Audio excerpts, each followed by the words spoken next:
it got I have healed so many symptoms and conditions, or am healing so many symptoms and conditions, that the list got so long. It is now up to 113, and I stopped less than halfway through for part 1. This is part 2. Let's find out if there's going to be a part 3. Let's see how long this goes. Okay, other symptoms. Tinnitus. Tinnitus I have had probably since my 20s, to varying degrees. I could hear the alarm systems in stores because it's like a really high-pitched ringing, and it would be loud to me. And also, yeah, it would get varying degrees of loud. Now, my tinnitus is not fully healed right now. I still have it occasionally. Like, I'll just get sort of occasional bouts of it where I can hear it. I'm like, oh, there it is again. But I used to have it 24/7. It used to be so loud, and I always sleep with white noise so I can sleep because my tinnitus would be so loud it would keep me awake. And it definitely, I think, is affected by EMFs, electromagnetic frequencies, which is basically Wi-Fi and cell phone signals and things like that. I do think that it's affected by certain devices because it gets stronger when I'm around certain things, but it's just there from all the time. And I think the medical medium hasn't really talked about tinnitus in regards to if you actually damaged your hearing and that's why you have the tinnitus, versus he does talk about tinnitus if it's viral in cause. So I would say whatever percentage of my tinnitus is caused virally has been taken way, way, way, way down. And it's possible that my tinnitus originally was caused by being at a Ramones concert without earplugs, because I do think that that did damage my hearing. So I'm not sure if it will heal fully because of that, but it has definitely come back drastically and has gone way, way, way, way down. And that's fantastic. I'll take it because it doesn't bother me anymore. And when it does, occasionally I will have times where I can like hear it again, kind of more, and I was like, oh, what's that? I forgot that was gone. So there's that with tinnitus. Insomnia. And so I used to have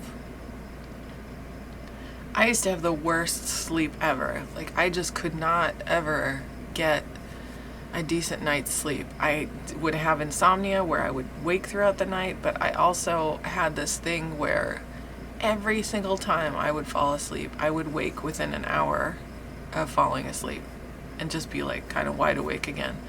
I don't know why. I don't know what caused that specific version of insomnia, but it was incredibly frustrating. And then I would have like, my sleep wouldn't be restful. I would wake up unrefreshed. It always felt like I was sleeping really lightly. I never felt like I got like a deep sleep. And using the medical medium information has turned my sleep around. And I am so grateful for that, because sleep is now, it's just honestly my favorite part of the day. I love sleeping because my sleep is restful. I use all the tools for that.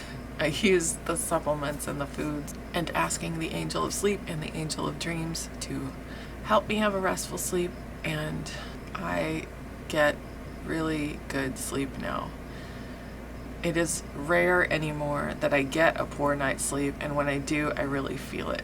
I really notice. And like I said in the previous video when I was talking about migraines, it's one of the only things, like having a poor night's sleep plus dehydration is kind of one of the only triggers I have anymore for migraines. And like I said, it's rare. I do use a CPAP machine because I was diagnosed with sleep apnea.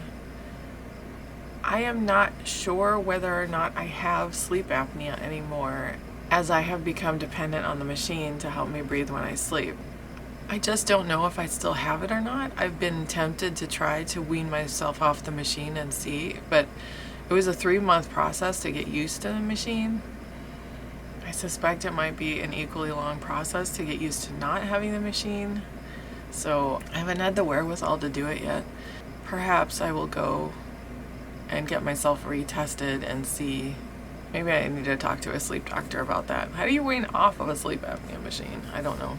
Maybe they don't know. I wonder if that's a question they ever get. Anyway, So I may or may not still have sleep apnea. I definitely am dependent on the machine. Here's a symptom I don't even really remember, but it's written in my notebook, so I guess I had it. It came from a list of symptoms, that I had written down to tell the doctor about way back in the day. So abdominal pain, yeah, I don't really remember that. It probably was a symptom of the gastroparesis, though. I did have that, and I do remember, and there was sort of like pain with the bloating. So it was like my belly would distend like a inflated balloon every time I would eat, and yeah, there would be pain with that. So that's maybe it was what that's referring to. It was very uncomfortable, like every single time I would eat. And you would kind of think like, how could I tell? Because I'm already a large person, but I could tell, like, because my belly would also be really hard, like a rock. It would just be solid hard. I couldn't even push it in. It would just feel so firm. And now my belly is squishy because it's just fat. It's just a belly. To accompany the gastroparesis and the abdominal pain, I also had loose stools all the time. Always, like, never firm. They were always just kind of loose and sometimes watery. And I am happy to say that my digestion has improved so incredibly drastically using the medical medium information, and that is no longer the case. They're soft but not loose. And there is a difference. Not too hard. Anyway, they're just right. It's good. And I said the bloating and blowing up like a balloon with the gastroparesis symptoms was diagnosed with SIBO as a part of that. Oh my gosh, that was just brutal. All the digestive stuff, and then because of that, I was not able to, like, I would just lose more and more foods. I couldn't eat. I think I was down to like 12 foods by the time I came to the medical medium information.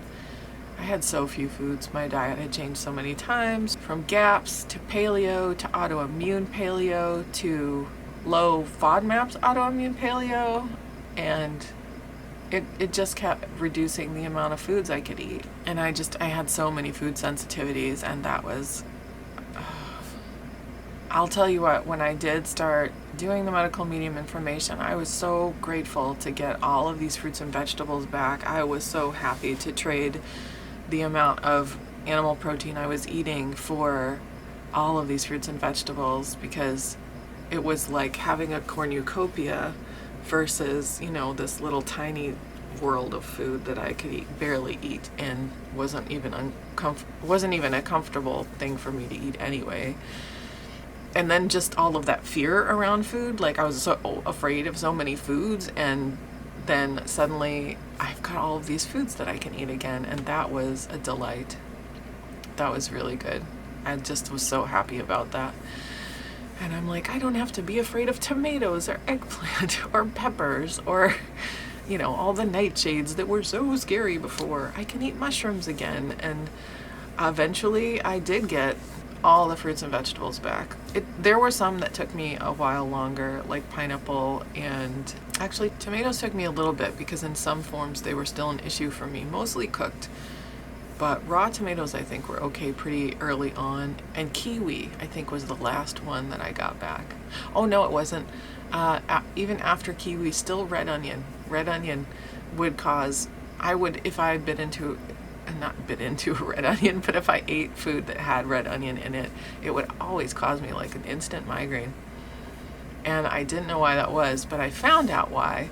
I realized when I learned more about the information that it was because red onion is such a powerful healing food that it was causing such a intense healing response that was what was causing the migraine. So I just avoided red onion until I could eat it, and then I just would try like a little tiny bit, like less than a teaspoon, like a little tiny bit. And gradually I was able to work up to more, and red onion gives me no problem whatsoever now, and I love red onion, and I put it on my everything. Well, not fruit, but all my salads and stuff. I really enjoy it.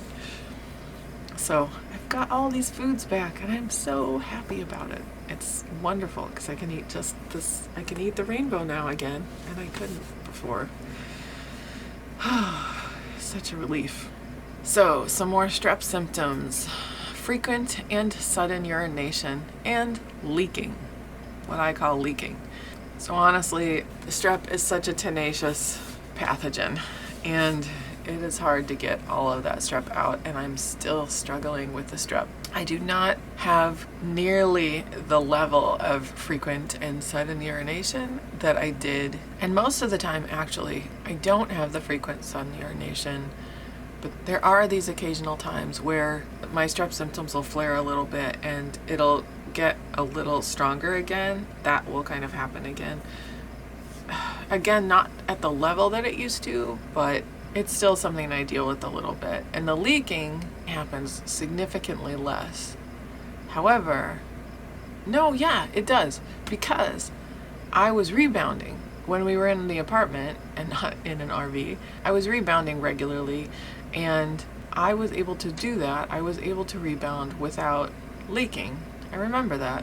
However, when I do my rebounding, I'm not losing contact with the surface of the rebounder, so I bounce like that as opposed to like that. So I'm not sure exactly what would happen once I start being able to lose contact with the surface of the rebounder and like fully bounce. I'm not there yet, and we'll see. I'll get there. Speaking of rebounding, the exercise intolerance after crashing after exercise doesn't happen anymore. Does not happen, which is fantastic. So there's a whole list in and of itself of symptoms related to my memory and concentration and all of this. So I would have poor short-term memory, like really poor short-term memory. I would forget a lot of things. I would lose track, like the absent-minded professor or something like that. And so I would have difficulty concentrating and focusing, which kind of comes with the brain fog. I couldn't read books anymore. Like, I lost the ability to read books. Only very occasionally, like the fog would lift enough that I could read books. Thank goodness for the medical medium was one of those times. When the medical medium book came out, I was able to read. It was weird because I had had such bad brain fog and I had had such difficulty concentrating and reading books, and I thought, am I even going to be able to read this? But I tried anyway, and not only was I able to read it, it was like no problem. And it was an easy read for me, and it was so powerful. It was just so different than any book I'd ever read, and that was amazing because I was like, I can't believe I was just able to read this. I would also have memory loss, just in general, and I would have difficulty getting my words out and also difficulty accessing the words that I wanted to say. That still happens sometimes. Again, not to the level that it was, but sometimes I do. If only you could see these videos before I edit them. Sometimes there are just, like, I just need to speak more slowly, and there are long pauses while I'm thinking about the word that I'm trying to access. And sometimes occasionally I just can't remember the word for something, and it'll be a simple word, you know, and I'll have to describe around it until somebody, if I'm talking to somebody, they'll be like, this, and it's something really simple, and I'm like, yes, that's what I was trying to think of. And sometimes if I just sort of relax and sort of mentally give more of a soft focus, like I'm not trying so hard to access the word, but it's like sort of crossing your eyes when you're looking at, like letting your eyes go into soft focus, but it's with your brain. And sometimes the word will come, and so that is still healing. But I remember a long time ago, medical medium saying that neurological symptoms are often the last to heal. I had that concussion, and I had a mold exposure, and all of these other things, and with all the viral activity and everything, it's okay. It's just going to take some time. But it's, again, definitely improving. Not perfect, but improving. And even if it stopped here, I'm pretty freaking happy with the progress because I feel a lot more with it and together, and I have a lot less brain fog just overall. So it's okay now. Like, it's at a level where I'm okay with however it is. So if this is as far as I got in my healing, then I would still be like, I'll take it. Also, with that whole, all the neurological brain stuff, I would have trouble thinking on my feet. I consider myself to be a fairly intelligent person. I take in a lot of information. I am not often able to recreate it outside of my brain. Yeah, like I can take it in. I can take all this information in. I can read all these books. I fully understand them. I can write about things, but speaking about it, for some reason, it's like I can't recreate it for you. So if I'm trying to tell you about this amazing book or something like that and what I read in it, or reproduce something that Anthony said or something like that, a lot of times I will honestly have trouble accessing the information and recreating it. And I think that's something I actually had before the concussion. It just got really amplified after the concussion. And so when I would go to doctor's appointments after my health tanked and I was trying to find everything out, I would have to write down anything I wanted to say. But if the doctor would ask me, because I wouldn't be able to remember. And if the doctor asked me a question that I hadn't written down an answer for, I would not know the answer to it. I would not be able to access the information to answer the question, even though it's like about my life or about something. It's like suddenly it would just be that sort of put on the spot feeling and I just would go blank. That doesn't happen as much anymore, or it's to a much lesser degree. But it was definitely, honestly, one of my most frustrating neurological symptoms because, yeah, I've always been able to answer questions and provide information, and it's harder. It's easier for me in writing, but it's harder verbally, and it's one of those symptoms that hopefully will just continue to heal. More neurological symptoms. I would get incredibly easily overwhelmed, where just everything was so overwhelming to me. It's like my nervous system bucket was just full to the top, and any little, even a drop over, it would just be like, it's too much. And so that obviously contributed to my anxiety. If we would go out anywhere, everything would be overwhelming. All of the sights and sensory stimulation, everything would be overstimulating to me. And I needed my environment to be very quiet. Even at home, I would have a difficult time sometimes it would be really hard for me, like if my son was gaming online with his friends and I could hear them, it would be too much sensory stimulation. This was a long time ago because he has started a long time ago. Also, he started liking and preferring headphones so that I couldn't hear his conversations, which is fine. Like you go through those stages where he's a little kid and it's fine, and then he gets a little older and he's like, nah, I want my privacy. And that worked for me also, because then I could only hear his side of things, and then it wasn't too much on my nervous system. But sometimes even that would be too much on my nervous system, and I would really struggle. Like I was just so overwhelmed all the time by just any extra stimulus, and I needed things just to always sort of be quiet, and my brain just couldn't take it, and my nervous system just couldn't take it. So I'm so glad that's gone now. Well, that rarely happens anymore, but sometimes if if my bucket gets a little too full, I will sort of start being sensitive to noise again and stuff like that. So I guess part of the overwhelm was this noise sensitivity that I had as well. It was a lot. Yeah, so that's easily overstimulated, and obviously with all of this overwhelm and all of these nervous system symptoms would come moodiness, mood swings, and just difficulty keeping it together. I was always on a hair trigger. I was irritable. I was easily triggered. I was on this hair trigger, and I would just anything would set me off. Somebody could look at me wrong would set me off. And this was always in my house because I didn't go anywhere.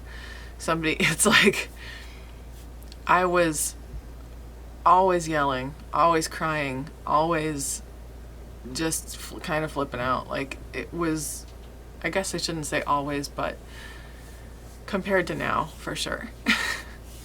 Now I'm much more grounded and much more, I don't like that hair trigger, that fight or flight isn't just like always on and always wound up and ready to go, and always just like the adrenaline in my body isn't just going crazy all the time. So it's much more controlled. I'm much more able to see if I am triggered and use the tools I have to handle myself and walk away and calm down. Okay, this video is going to be shorter than the last one, and I am going to stop here because I am hearing like my family is waking up. I do not have the space, the quiet space to make a video. I can hear that my dog is up and they want to go out.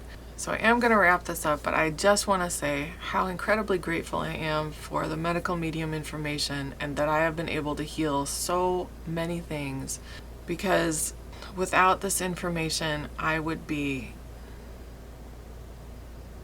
homebound, bedbound, allergic to the world, full of anxiety, full of depression, dark thoughts swirling in my head, unable to cope with anything, ever, anywhere, living the bleakest life, honestly, because that's where I was when I found this information, and it was only continuing to go downhill from there. And now it's been an upward trajectory.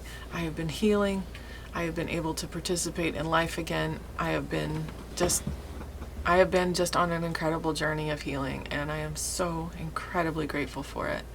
I want that to be the message.